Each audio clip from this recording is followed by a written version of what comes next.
welcome back to everyone. In this video I will guide you how to fix camera scan QR code on Motorola G37.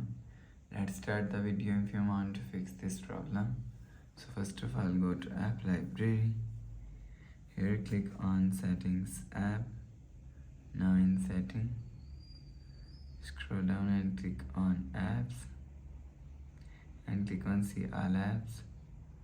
Scroll down and click on camera app and click on force stop. After force stop camera app, go back to home screen. You will see your problem is solved. But if it not solved, if you want to fix this problem, click on settings app.